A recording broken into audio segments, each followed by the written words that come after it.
Hello everyone, this is NorthRanger here with something new. This is what I'm calling an after-action report. Heroes and Generals has just fully released from early access, and so I figured I'd do a proper review of it, cover what it's got going for it, what it doesn't have going for it, and some of the major issues that still remain, even though it's a full release. Heroes and Generals was early access from July 11th, 2014, and just released on September 23rd, 2016. So a little over 2 years. In that time, not much, honestly. I'm not going to sugarcoat it. I started playing it again recently to do some research for this video, and I was playing a lot of the same maps, a lot of the same weapons, same vehicles, a lot of things. Same janky ass physics and low gravity. Yeah. So getting into it, I'm going to go over some of the neutral points on it. Heroes and Generals, it has a squad system. When you join a match, you are automatically assigned to a squad. Now there are squad leaders who can set targets and objectives that give you bonus experience for going and capturing those objectives and fighting over those objectives. So it's a little bit of organization there built into the game. But that's kind of standard for an FPS these days, so it's something that I would expect a game to have if they want to be on the market right now. So it's not really something for or against Heroes and Generals, it's just kind of a standard feature. As well as that, the weapons and vehicles haven't changed a whole lot, besides a new faction being added, but we'll get into that. For the Americans and Germans, it's pretty much the same as what they had before throughout most of the early access. There's the couple different semi-auto rifles, bolt-action rifles, submachine guns, and light machine guns. There's not a whole lot of variety, but it's okay. I also want to talk about the Steam reviews for this game. There are 56,000 some odd Steam reviews at time of recording, and I think they pretty much nail it. It's mixed reviews. It's not mostly negative, not mostly positive. It's mixed, and I can pretty much agree with that. But going to some of the pros, the game is free, of course. It's free to play, so it's potentially a very large player base. I mean, you're not waiting a long time for matches. And really, if you're good at the game, then there's a lot of, I don't want to say kids, but maybe people who wouldn't normally go out and spend $60 to buy Battlefield would maybe be playing this because it's free for them. So there's potentially a lot of cannon fodder for you to chew through if you want. In addition, there's 3 factions now. The USA, Germany, and the Soviet Union was added, I believe about 6 months ago. The footage that you're seeing, actually, I'm playing as a Soviet soldier infantryman. The faction is pretty much balanced with the other 2. It's got similar weapons with similar damage profiles on them. And the vehicle's pretty much the same. They have a standard Jeep that you saw at the start of this video, and some of the smaller machine gun tanks moving up to main battle tanks as you unlock them later on.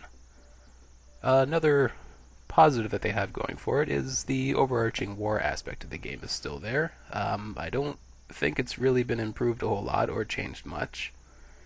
It's still, I don't want to call it an optional feature, but it's a feature that you have to really put a lot of time into the game in order to even touch. I mean, sure, you can go and play in some of the battles if you really want to, but you really have no say over the outcome of any of this unless you get yourself up to that, I believe it was rank 12, in order to start commanding your own troops. The game still has a relatively low time to kill. It doesn't take a whole lot of shots to take out an enemy. You're talking maybe 2 to 3 shots with a semi-auto rifle, 3 to 4, or 4 to 5 with a submachine gun most of the time. The weapons feel good. They still feel like they did. Hip firing with a semi-auto rifle is still a somewhat viable tactic at close range, and that's good. I mean, it feels like a fairly realistic simulation of World War II weapons. However, some of the negatives with the game, of course, it's a free-to-play game. So, of course, there's premium currency and subscription options and going along with being free, the player base, they may be immature. There is no voice chat in the game still. I'm listing that as a negative as well, even though there are other ways of communicating in the game, i.e. text and, the squad leader setting objectives for you, but it would be nice to be able to call targets out to your teammates verbally. One other, I'm listing as a negative as well, but the progress from early access is permanent. All of the things that I unlocked while I was playing in the early beta, when the game potentially, isn't balanced properly, all of that is saved. Nobody lost any progress as far as I can tell, and that means that there are players who are above and beyond what you can hope to get to in a reasonable amount of time in this game. You're never going to catch up at this rate, really. I can kind of understand it because, they did have microtransactions already in the game, which is, a questionable business tactic in itself, being, a beta early access game already having all of its microtransactions already in it. But I mean, they could have refunded everything that they had spent and given them premium currency instead. I mean, I'm sure some of the players would have liked that, to be able to start over with, all of the premium currency that they had previously bought and be able to use it going forward in the full release and start off on fairly even footing with everybody else. On the subject of their microtransactions, I looked into it, and you can buy 1,400 gold. Currently, it is $6.92 US. In-game, gold currency works out to being equivalent to around 83 credits, depending on what it is that you're buying. So that means that 1,400 gold is roughly equal to about 116,200 in-game credits. And that's a lot. To give you some perspective, the match that I'm playing now, I end up with the 5th highest score in the game. 7 captures, 21 kills. I end up making 8,173 credits. And that's not including maintenance fees on weapons and ammunition and vehicles that I have. That all of that is still to come out of that. So I would have to do this match like 14 plus times in order to get enough credits to have the same buying power as that 1,400 gold for 692 USD. That is, okay, that's a 35-minute match. Then we're talking like 8.2 hours of gameplay while playing well, not having any off matches, which if anybody plays FPSs, this happens. You have off matches, you get steamrolled by, people who are talking on TeamSpeak on the other side because they can talk in real time and you can't. You're fighting organized players on the other side and you're stuck with a bunch of freaking Skittles. It happens.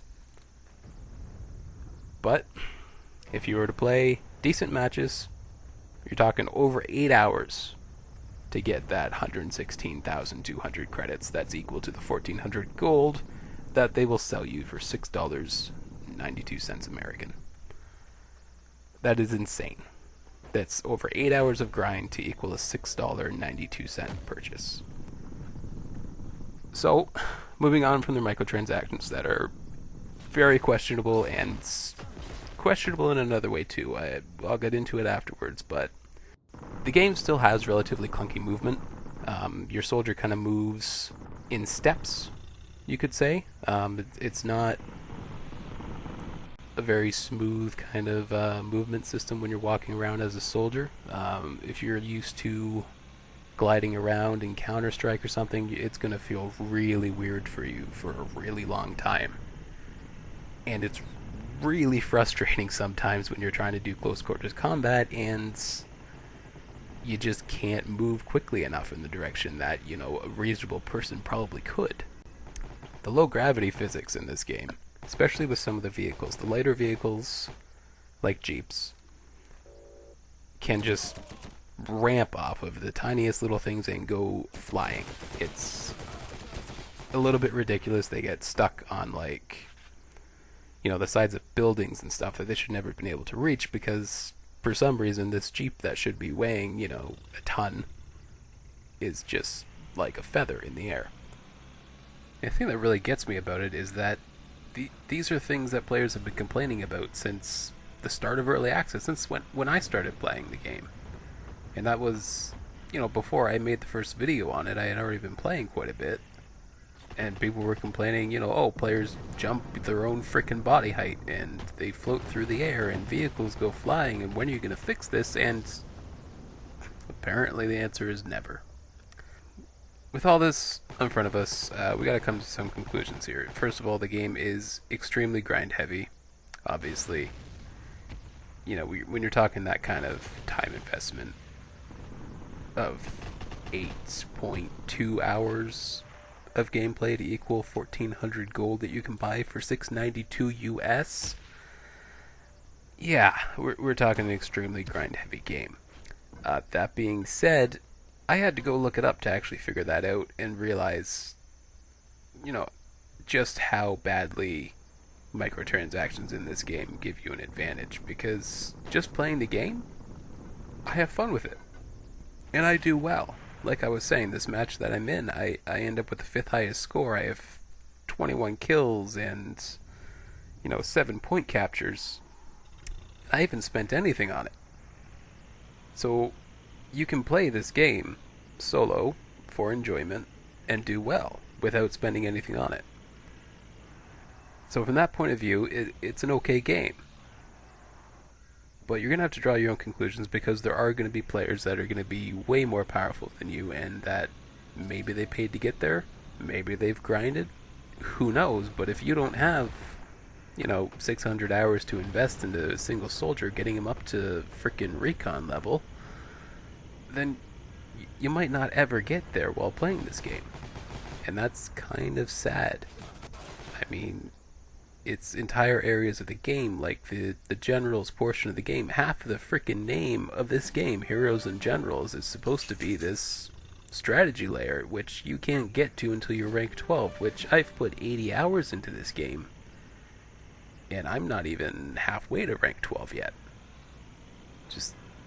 It's a big investment unless you're going to spend money. So it's very clearly pushing you to spend as much money as possible. I don't know if you should be surprised by that or not, but draw your own conclusions. I'm going to have to say that I'm torn on this game.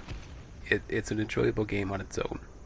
Like, if you want a World War II FPS that there are plenty of players in, there's vehicles, there's a bunch of weapons, there's, a low time to kill that feels semi-realistic in that way, but not in others, then give it a shot. I mean, it's free, and you can do okay as a free player, but you're probably going to be a little bit put off by the fact that $6.92 US gives you such a huge advantage over somebody who has not paid any money. So draw your own conclusions from that. If it's something that interests you, give it a shot, but I can't wholeheartedly recommend it to anybody unless you are really, really into World War II FPS games, which case, it's no Red Orchestra 2, but it's okay. So, that is your after action report for Heroes and Generals, coming out of early access and launching on September 23rd of this year. It's an alright game, not without its issues, and it's definitely not Red Orchestra 2. So until next time, I'll see you in the field.